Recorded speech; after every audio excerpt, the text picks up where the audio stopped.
Now, please welcome to the stage Tim Tully, partner at Menlo Ventures, for a presentation, Lessons from this year's $14 billion in Gen AI enterprise spending.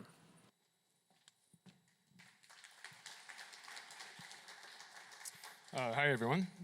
Every year, Menlo Ventures puts out a report on the state of enterprise AI, and we put one out last year, and we put one out this year. And in this talk, I'm going to talk about lessons learned from the $14 billion in spend that occurred in 2024. Oh, just a note to the tech team that doesn't work. The way that the survey worked is we surveyed 600 folks across enterprises, and there was a lower bound on the number of people that could be in that enterprise. It was 50 people. So there had to be 50 people in each company that we talked to. And what we found was that there were $13.8 billion in enterprise spend, in software spend, that's excluding hardware, in 2024. That was a 6x increase from 2023. It was a huge transition time for applications, and it was a transition from experimentation to driving things into production, and that's why we call this pilots to production. But it's still early, and we found that 1/3 are still figuring out their implementation strategy. We found that 72% expect broader adoption of enterprise AI, and we found that 60% of folks are spending from their innovation budget, not from their production budgets.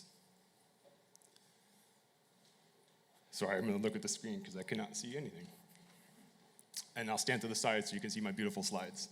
Where did that spend go? It went to foundation models. It's probably like a no-duh moment for everybody. That increased from $1 billion to $6.5 billion in 2024, a 6.5x increase. And it also went from training and went to training and inference as well. That increased from $600 to $2.3 billion in 2024. And we'll talk about applications specifically around vertical and departmental AI in just a moment. So 2024 was definitely a transition year for the application layer. We'll talk a little bit more about applications more specifically, but also the platform as well. But it was really the year that architectures were established, and I'll get into how those architectures work and what people are actually doing to build their software. Buyers poured $4.6 billion into generative AI apps in 2024. That was an 8x increase from 2023. And they identified, on average, 10 use cases for generative AI in the enterprise. What were those use cases? Well, I can tell you, I'm really an engineer who happens to write checks right now. My GitHub's completely green if you check it out, so trust me. The code generation tools are totally legit. I'm probably 70 to 80% more productive as an engineer right now because of these tools, so it's no surprise at all that code generation dominates use cases for folks right now.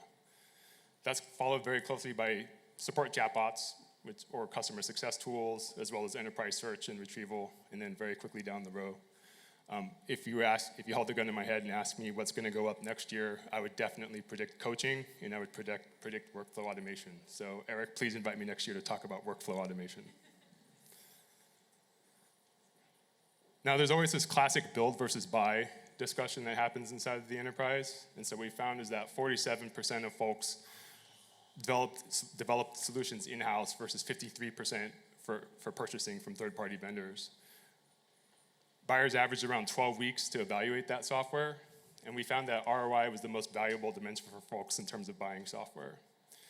Now, in terms of why things fail when they develop in-house, we found that there was runaway cost for one dimension, and the other was data privacy issues as well. So this is the buying criteria that we found for selecting generative AI tools. By far and away, this sort of matches what you would expect from software in general, so I don't think there's anything specific around generative AI tools here. It's ROI, it's customization, it's performance, all of that sort of makes sense, irrespective of whether it's generative AI or not.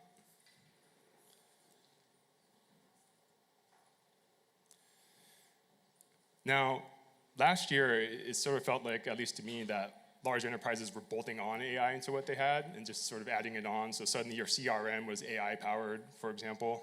And so we predicted that startups would be able to take advantage of that vulnerability and do something about it. And so what we found is that cracks were established in vendor solutions. So we found that 18% of folks surveyed were disappointed with incumbent offerings from large vendors. And we also found that 40% questioned whether their needs are actually being met right now. Now, where's that spend going? Right? So we call this departmental AI. It's going into tools like Glean, obviously Cursor. It's going into things like Sierra. This is what we call departmental AI spend. Definitely want to plug one of my companies, Eve, on the top left as well while I'm up here. And I'll just give you a second to sort of absorb that slide. Then from a domain-specific standpoint, there's a ton to spend as well. And the dollars are really flowing into things like healthcare with $500 million, as well as legal, fintech, and media and entertainment. So it'd be hard for me to get up here and not show you a market map, of course. This is our market map. I'm not going to read you a market map on stage. That would be shameful. But I will show you a market map. And this is ours. So I'll give you a second to take a picture of it. Or you can look at our report that's actually going live right now, which I encourage you to go look at.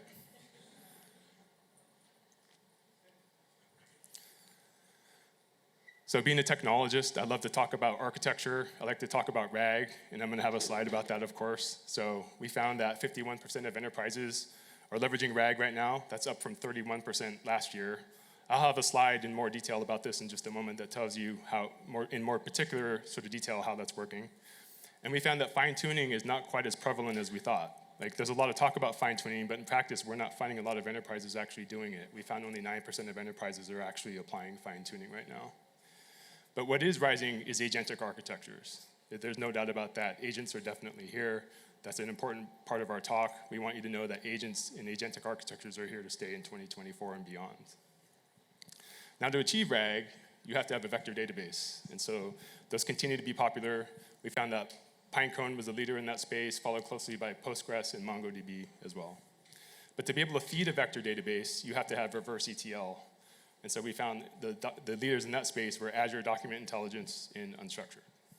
Another Menlo company, by the way.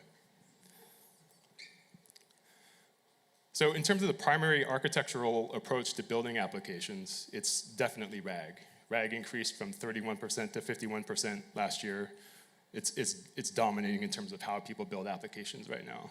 But the key thing from this slide that you can take away is that prompt engineering declined. So for all the talk in the past few years of prompt engineering as being a discipline or a real job, what we saw in 2024 is that actually went away. And where did it go? Well, it went to agents. It went to agents and it went to RAG. So I think it's safe to say that prompt engineering is not necessarily a job that folks will be applying for anymore. This is what we call our layer cake diagram of the modern AI stack. So starting from the very, very bottom, we have the compute and foundation layer. So we have things like GPU providers, foundation models, fine-tuning companies. And right directly above that is what we call the data layer. And so the data layer has things like data storage, vector databases, reverse ETL, pre-processing for things that feed the vector database, as well as embedding generation companies. And above that is the orchestration players. So they're the ones that actually drive the workflows, initiate and kick off jobs to feed things like vector databases, to do things like RAG execution, and so that's the LangChains, the LLaM indexes of the world. And above that is a new layer for us in 2024. We call that tooling. So that's agentic and authentication layers, browser infrastructure, and so on and so forth. So this is probably the meat and potatoes. Probably one of the biggest questions we get is how is OpenAI doing versus Anthropic? And this is that slide. So you can probably put your phone down if you want to pay attention and get the real details. So what we found is that across enterprises, most folks are using 3 or more models. That was a very big surprise for us. I thought it was a little bit smaller than that, to be perfectly honest. We also found that closed source models are dominating. I think that's no surprise to anyone, but it was 81% market share, which is a huge number versus 19 for open source. We also found that OpenAI's early mover advantage is eroded. I will say full disclosure, we are an Anthropic investor, but we did not bias the report in any way, shape, or form to get this result from the report. And why are people switching? Well, it's really they want the best model. They want the best performance, and so certainly a Claude Sonnet 3.5 is probably driving the bulk of that. They want performance, and they want security and safety. Now, this is the breakdown, or what I would call the distribution of where inference traffic is going across model providers. Last year in 2023, like I said, OpenAI definitely had an early mover advantage. That's decreased by 16% in 2024. And you can see where the bulk of that went. It went to Anthropic, and it went to Google.